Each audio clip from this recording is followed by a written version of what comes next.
नमस्कार दोस्तों, VK knowledge electrical में आप सभी का स्वागत है।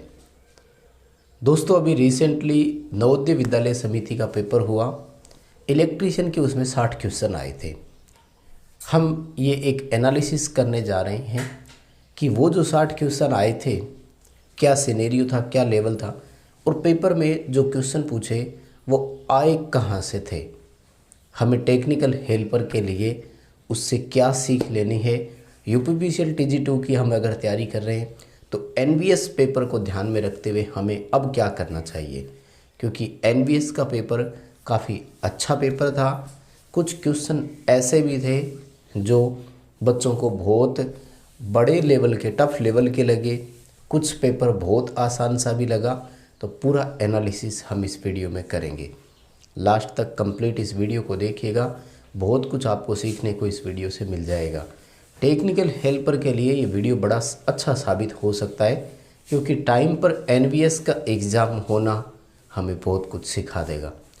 लास्ट तक देखना, एक एक पॉइंट आपके मैं क्लियर कर दूंगा, ज़रूर देखिएगा। आगे बढ़ने से पहले निवेदन रहेगा, इस वीडियो के डिस्क्रिप्शन में आपको एक लिंक दिया हुआ है, हमारा एंड्रॉयड ऐप डाउनलोड ज़रूर कीजिए। ऐप में हर मंडे फ्री प्रैक्टिस टेस्ट होता है, आप उसे अटेम्प्ट कर सकते हैं। कंप्लीट पेड कोर्स अवेलेबल है।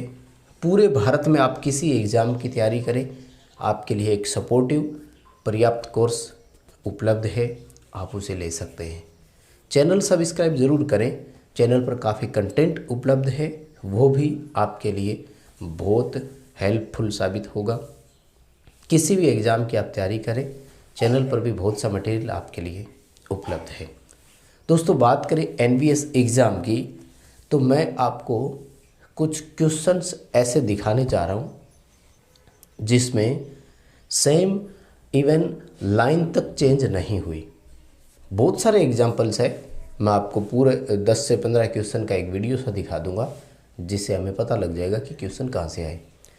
पूरे कंप्लीट A to Z जितने भी क्वेश्चन थे, सभी के सभी क्वेश्चन निम्मी की बुक से उठाए गए थे। और ITI के लिए मैं निम्मी की बुक को सर्वश्रेष्ठ मानता हूँ। निम्मी बुक आपका आधार तैयार करने के लिए सबसे बेटर बुक होती है। हालांकि ये प्योर हिंदी या प्योर इंग्लिश में भी आती है, हिंदी और इंग्लिश के मिश्रण में नहीं आते, इसलिए थोड़ा सा समझने में हो सकता है आपको प्रॉब्लम हो, लेकिन आपका बेस तैयार करने के लिए सर्वश्रेष्ठ साबित होती है। सब कुछ दिया हुआ है, थोड़ा सा समय निकाल कर पढ़ना पड़ता है, क्योंकि 2 बुक आती है, फर्स्ट ईयर और सेकेंड ईयर के नाम से, और दोनों बड़ी बड़ी बुक होती है। अब बच्चे सबसे ज़्यादा डर रहे हैं कि वो ट्रांसफार्मर का इक्विवेलेंट सर्किट वाला एक क्वेश्चन आया, गुरुजी पता ही नहीं उसमें क्या था, एक सर्किट दिया और 5 क्वेश्चन पूछ लिए उसी में से। तो देखिए, पहली बात तो ये कि इक्विवेलेंट रेजिस्टेंस वाला हमने किया हुआ है सवाल। आप अगर अच्छे से थोड़ा बहुत पढ़ते तो शायद वो टॉपिक आपका कवर हो जाता, लेकिन कोई बात नहीं, अगर नहीं हुआ तो जिन बच्चों की अच्छी तैयारी है, जिनको ये समझ में नहीं आ रहा कि हम क्या पढ़ें, तो उनके लिए मैं यही चीज़ें सजेस्ट करना चाहूँगा कि आप अपने अंदर देखिए कि कौन सा टॉपिक आपको कमज़ोर लगता है। क्योंकि अगर टेक्निकल हेल्पर के लिए आप जा रहे हो एग्ज़ाम देने, तो आपको कोई भी पॉइंट या टॉपिक मिस नहीं करना है, इग्नोर नहीं करना है, आप छोड़ नहीं सकते। इसलिए आपको खुद के लिए जो पार्ट, जो पोर्शन कमज़ोर नज़र आ रहा है ना, आप उसी पर ध्यान दीजिए। जैसे मान लीजिए ट्रांसफार्मर में, अब वही जैसे मैं हर बार बताता आया हूँ, आपको लगता है कि ट्रांसफार्मर हमारा तैयार है, लेकिन एग्ज़ाम में ट्रांसफार्मर का ही क्वेश्चन आया और वही हम सही नहीं कर पाए, मतलब कहीं ना कहीं प्रॉब्लम क्रिएट हो गई। तो राजस्थान टेक्निकल हेल्पर के लिए अगर इसी तरह का पेपर बनता है तो बिल्कुल सेम चीज़ें आपको देखने को मिल सकती है।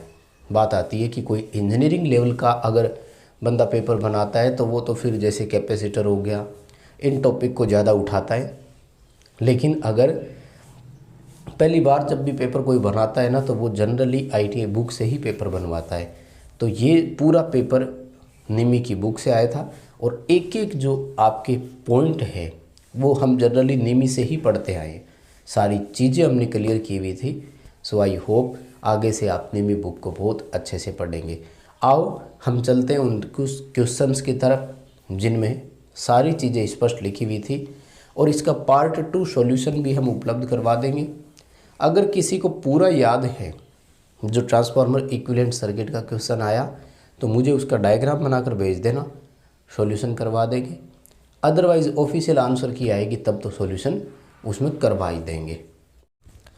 अब देखो दोस्तों, ये है वो कुछ क्वेश्चन जिनकी मैं बात कर रहा था। एज इट इज़ इन्होंने क्वेश्चन उठाया और लैंग्वेज देखो कहाँ से पूछ रहा है। ये लिखा हुआ था यहाँ से पूरा क्वेश्चन कि अतिरिक्त धारा से बचाव के लिए चयनित फ्यूज का फ्यूजिंग फैक्टर किस से अधिक नहीं होना चाहिए।